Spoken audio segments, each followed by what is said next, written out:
साल था 1969।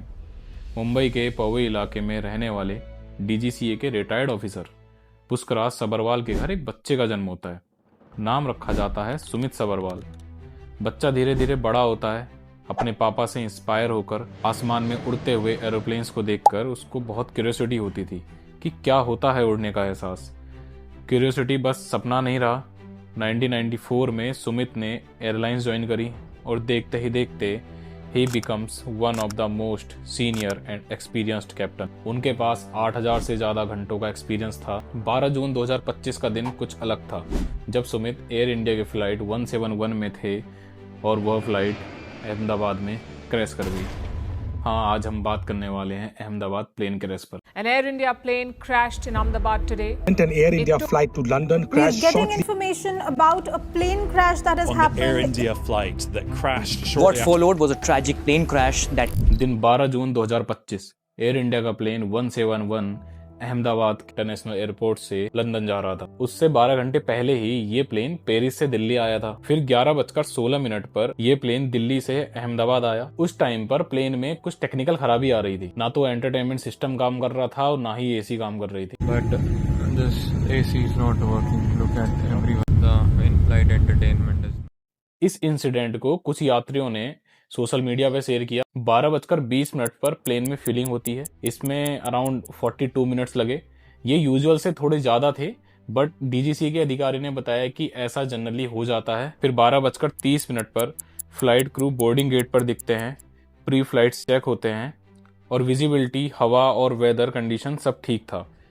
प्लेन में लगभग 230 यात्री बैठते हैं 12 क्रू मेंबर के साथ।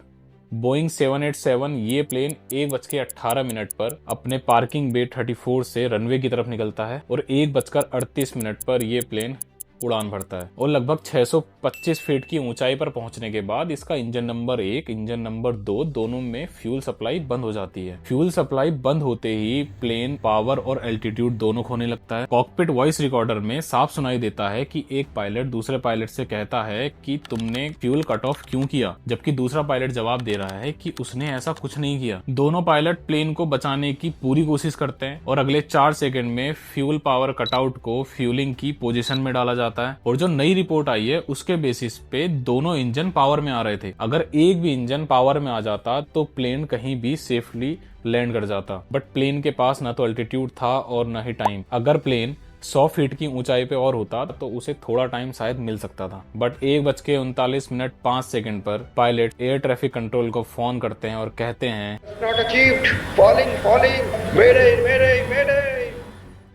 और अगले 5-6 सेकंड में प्लेन नीचे गिरने लगता है और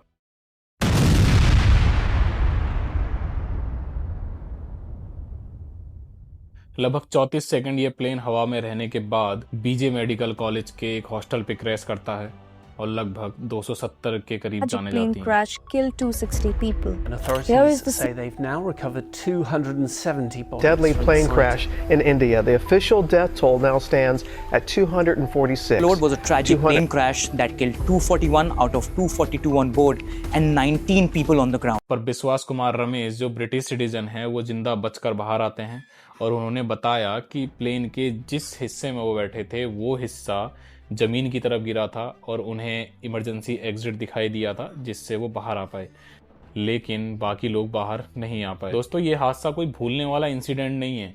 ये प्लेन क्रैश उन चुनिंदा प्लेन क्रैश में शामिल हो गया है जिनको सुनने में और देखने में भी घबराहट और डर महसूस होता है। डर और घबराहट क्या होती है ये 34 सेकंड में उन 242 लोगों ने फील किया होगा। जब प्लेन नीचे गिर रहा होगा तो वहां वीडियो बनाने वाले 17 साल के लड़के आर्यन ने वो डर फील किया होगा और घबराहट उस मेडिकल कॉलेज में हुई होगी जहां अचानक से आग, धुआं और तबाही हुई होगी। पर दोस्तों, इन सबके पीछे गलती किसकी है? ऐसा क्यों हुआ, कैसे हुआ, फ्यूल सप्लाई बंद हुई तो क्यों हुई? इसको हम 2 सिनेरियो में समझने की कोशिश करते हैं। जब बोइंग 787 की फ्यूल सप्लाई बंद हुई तो वो क्यों हुई? विद इन 1 सेकंड का समय जो हमें रिपोर्ट बता रही है वो ह्यूमन एरर तो लग नहीं रहा है। वो सारे ह्यूमन प्रोसेस तो ठीक थे ना। पायलट्स ने एडुकेट टाइम रेस्ट लिया था, प्लेन मैक्स वेट के अंडर था, प्लेन में कोई डेंजरस सामान नहीं था और सीवीआर में सुनाई दे रहा है कि एक पायलट पूछ रहा है कि तुमने फ्यूल बंद क्यों किया, दूसरा मना कर रहा है कि उसने ऐसा कुछ नहीं किया। तो फिर ये ह्यूमन एरर वाली बात कहां से आई? बात यह है कि जब भी किसी हाई प्रोफाइल कंपनी की रेपुटेंस पे बात आती है तो इनिशियल स्टेज पे ह्यूमन एरर पर ही सबका ध्यान जाता है। सबका ब्लेम उसी पे जाता है कि ह्यूमन एरर ही होगा। Boeing company American based company है जो वर्ल्ड की सबसे बड़ी एरोस्पेस मैन्युफैक्चरर कंपनी है और यहाँ बोइंग का 787 जहाज यूज हो रहा था। और ऐसा नहीं है कि बोइंग पर पहली बार एलिगेशन लगे हैं। बोइंग प्लेन में एक सेंसर होता है मैक्स, जिसका काम होता है प्लेन को स्टेबल करना। जब प्लेन ऊपर की तरफ जाता है तो मैक्स का काम उसको नीचे की तरफ करना होता है। 2018-19 में बोइंग ने फेडरल एविएशन एडमिनिस्ट्रेशन से कहा कि मैक्स एक मामूली सा सिस्टम है और जिसकी ट्रेनिंग पायलट्स को दी भी नहीं गई थी। तो रिजल्ट क्या हुआ? अक्टूबर 2018 में लाइन एयर फ्लाइट 610 ओशन में क्रैश कर गई और 189 लोग मारे गए। फिर सेम गलती से मार्च 2019 में इथोपियन एयरलाइंस 302 का क्रैश हुआ और उसमें 157 लोग मारे जाते हैं। इसके बाद 11 दिसंबर 2018 को FAA ने एक बुलेटिन पब्लिश किया। उसमें बोइंग 737 के बारे में बताया था कि जो फ्यूल कटआउट स्विच होता है वो अपने आप रन की पोजीशन से कट ऑफ की पोजीशन में चले जाता है और ये प्रॉब्लम जब प्लेन उड़ान भरता है तब भी हो सकती है, जिससे इंजन में पावर सप्लाई बंद हो जाती है या कह सकते हैं कि थ्रस्ट नहीं मिलता है, जिसकी बात सुमित समरवाल कह रहे थे। और यही रिपोर्ट या बुलेटिन बोइंग 787 के लिए भी था, पर इसे एक रिकमेंडेशन रखा गया, ना कि मैंडेटरी बनाया गया। मतलब अगर कल के दिन इस फ्यूल स्विच से कोई हादसा होता है तो बोइंग कंपनी हाथ खड़े कर देगा और कहेगा कि एयर इंडिया हमने तो रिकमेंड किया था, गलती तुम्हारी है। चलो मान लेते हैं कि ह्यूमन एरर हो सकता है, बट पॉसिबिलिटीज तो ये भी है ना कि एक छोटे से स्विच के कारण ये इंसिडेंट हुआ हो। पर ये प्रिलिमिनरी रिपोर्ट इस बात पर कुछ नहीं कहती, और कहती है तो बस अभी इस स्टेज पर बोइंग और GE इंजन वाले ऑपरेटर्स और मैन्युफैक्चरर्स के लिए कोई रिकमेंडेशन नहीं है। उम्मीद है कि आगे चीजें सही होंगी, नई रिपोर्ट्स आएंगी और जो गलतियां हुई हैं उनको इन फ्यूचर सुधारा जाएगा, जिससे कोई अगला बोइंग 787 जैसा प्लेन क्रैश देखने को ना मिले। वीडियो पसंद आती है तो स्टे ट्यून, मिलते हैं नेक्स्ट वीडियो में। Till then stay curious and keep unfolding sagas.